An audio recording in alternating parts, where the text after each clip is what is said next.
Tired of your car insurance rate going up, even with a clean driving record? You're not alone. That's why there's Jerry, your proactive insurance assistant. Jerry compares rates side by side from over 50 top insurers and helps you switch with ease.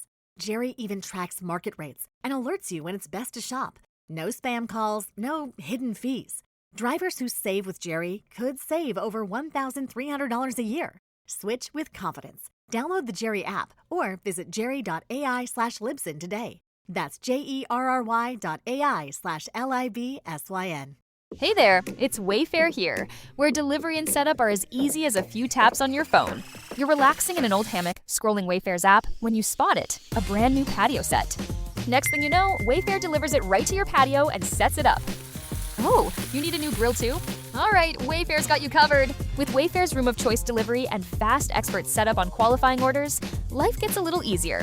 Visit wayfair.com or the Wayfair app. Wayfair, every style, every home. Welcome to the Black Tax. There's an African proverb that says, "If we stand tall, it is because we stand on the shoulders of our many ancestors." When I finished law school, I had finished 6 months early, which gave me time to study for the bar, gave me time to wrap up my life in Atlanta, and begin slowly looking for a place in New York. I already had a job that was going to start in August, so it was an easy fix for me to kind of take it easy. I also had my rent taken care of because of the idiocy that they tried to pull with the court, and the court granted me 6 months of rent free in my building. But I still needed a small little part-time job to cover my expenses. And so I took a job at a group home that was easy. It didn't require anything. I worked 7 to 3. I could get to work, help these young black boys out, do what I needed to do. It was more babysitting than anything else. It paid decently, and I could be gone by 3:30, in the books by 4, and be good for the rest of the evening. There was a woman there who didn't particularly care for me. Black woman, thought I was coming in to take over her job and didn't understand why that was. And part of it, I believe, was I had a connection with these 6 or 7 black young men. I'm a black man. Everyone around them is either a woman or a white person. And so here I come with the lightness and seriousness of being black and male, trying to be influential in their way, in their space, to grow up, let them figure out what they needed to do. So I was told there was a young man here who will test me. And I was like, that's fine. I'm not worried about that. So I had been there maybe 3 days, and he climbed out on the roof, which was 1 story up in a 2-story building, which was the covering for the porch. He stood on the edge and he says, "I'm going to jump." And I was like, "You need to come down. You need to come down." He was like, "No, I'm not going to come down. You're going to come get me." As he looked down at me and I looked up at him, all I said was, "When you jump, I'll take you to the hospital and we can discuss it there. Until you jump, I have other things I need to do." So I go back inside, and 5 minutes later, comes downstairs, sits in the kitchen because I'm fixing lunch, and he says, "You didn't care if I was going to jump?" "Oh, I cared that you were going to jump. I just hope that you wouldn't hit into yourself." He was like, okay, I care. I just don't care that much. So then we were on our way to do something, some skill sets. I had to go food shopping, so they went with me. And they learned how to shop for food. They learned how to save money, how to use coupons. Like, I was trying to teach these young men life skills, because at the end of the day, they're going to age out of the system and they won't know anything. So 3 months go by and the young man who was on the roof is still trying my patience and still trying to goat me into doing something. And he said something to me. He says, "You're not like the other ones. I don't know why, but we're going to have, you need to be like them." And I said to him, "They're afraid of you. That's why they respond the way they respond. They think there's something wrong with each and every one of you. They think because you're black and male that you're violent and you're ignorant and you're all these negative stereotypes. But I have been black, male, and young. And I had the same level of energy. And I had both my parents. And I still got the label that I was difficult, that I was a problem. And here I am doing what I do." So don't let anyone, especially white people, define who you are. You get to define who you are. And all these young men are listening to me and we're laughing, and there becomes this kind of give and take and level of comfortability. And it was a good feeling. Now, the woman who didn't care for me was always trying to find out what I was doing when she wasn't there. Technically, she was my supervisor. And the young man who decided he was going to jump off the roof to prove his point, he became her spy.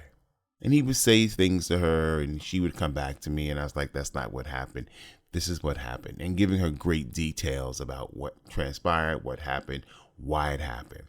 And then she says to me, "Well, I know what I'm doing. I'm in college working on my degree in psychology, and I know what I'm doing." Now, I don't know where she didn't know that I had 2 degrees in psychology, but I'm not going to get into a pissing contest with her. So the other woman who does the overnights, she pulled me to the side and she says, "Hey, you're ruffling feathers, so you might want to be mindful." And I was like, "How am I ruffling feathers?" "Well, the young man who was on the roof is telling things about you that I know isn't true because I see how you interact with them. And the supervisor is eating it up and running back to the powers that be in this nonprofit, telling them things about you that isn't true." And I was like, well, if they believe it, then they believe it. I'm not going to change who I am because one bad apple in the bunch is not going to destroy my mission here. So the next day she comes in, the supervisor, and she's like, "We need to talk." And I was like, "Okay, what's going on?" She says, "I think some of your approaches are wrong. I think you need to think about it from a different perspective. This isn't New York City. These aren't kids from New York. So you need to understand Southern boys are different. Young men, please do not refer to them as boys. That is a racial slur. So I'm not going to use it, and nor should you." She says, "Well, I don't know what you're talking about." Of course you don't. But continue. And she's like, "And I know these boys better than you do. I asked you not to refer to them as boys in my presence. I'm not going to repeat myself again." And so she's like, "Well, what are you going to do?" "I'm going to put you in your place if you keep it up." And she says, "Put me in my place? I'm learning this. I know what I'm doing." And I said, "You know what?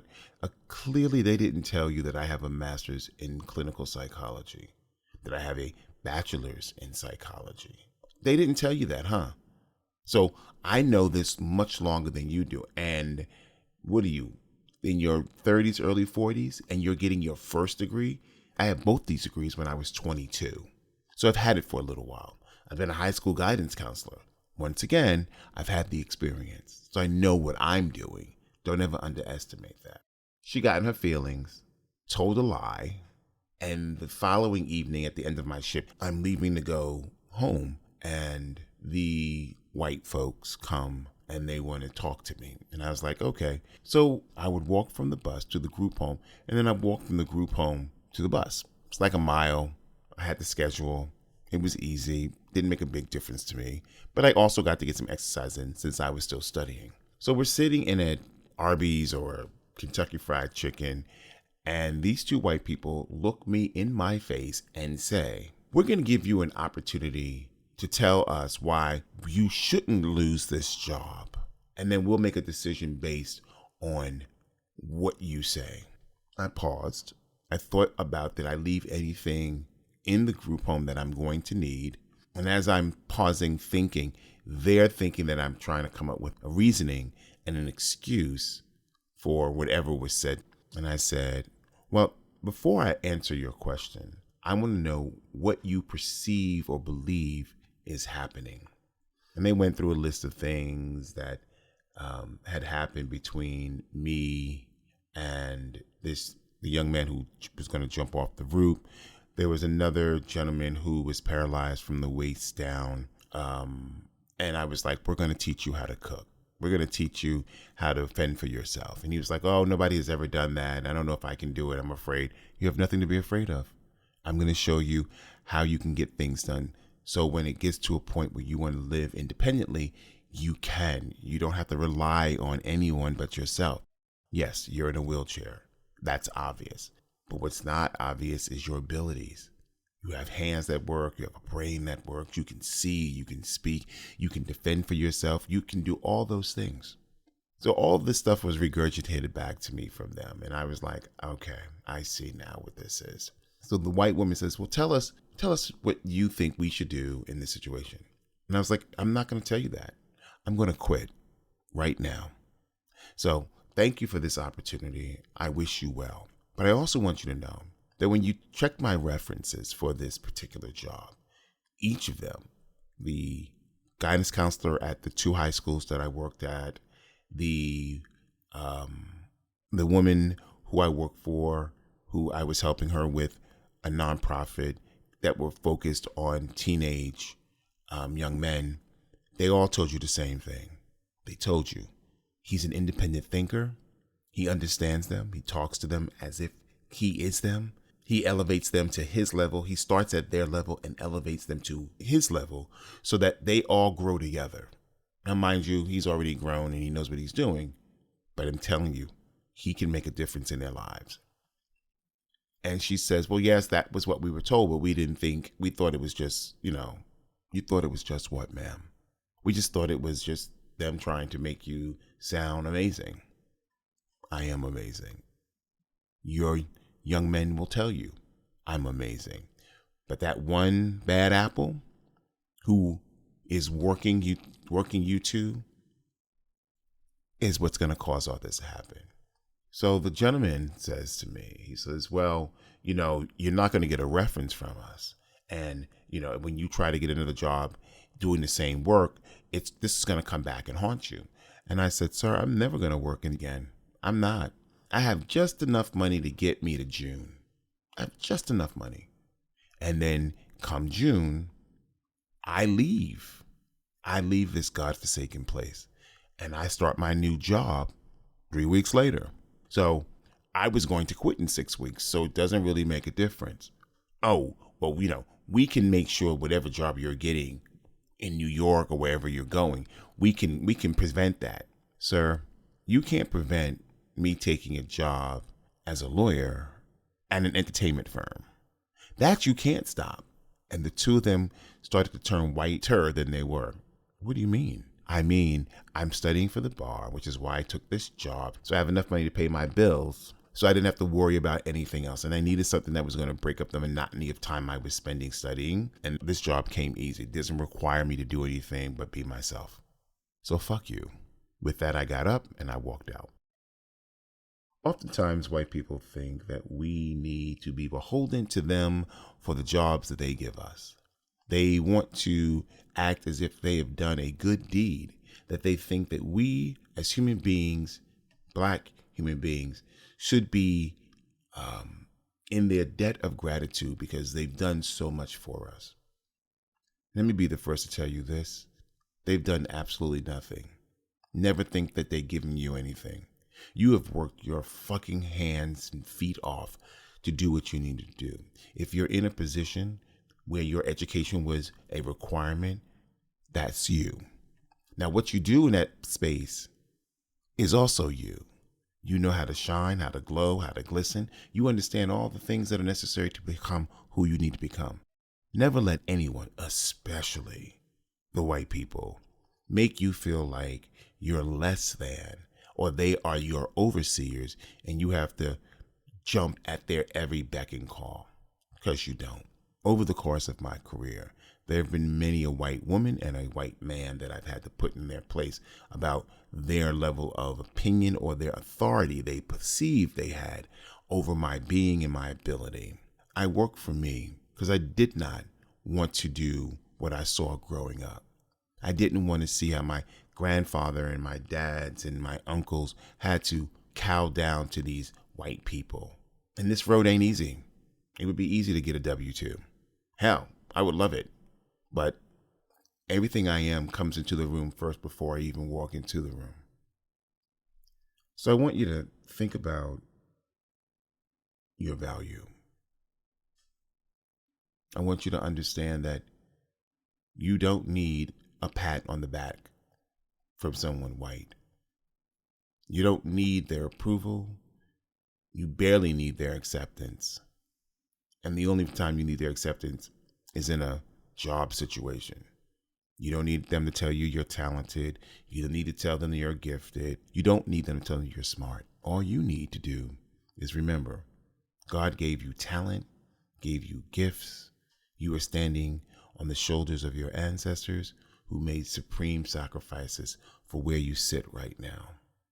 I know that, even as bad as it is trying to put life back into my company again. I know that I have the tenacity to do it because of my heritage, because of my history, because I've been raised by Black people who have lived in this country through its trials and tribulations. No, you got this. They don't control you. You control you. Stay woke. We out.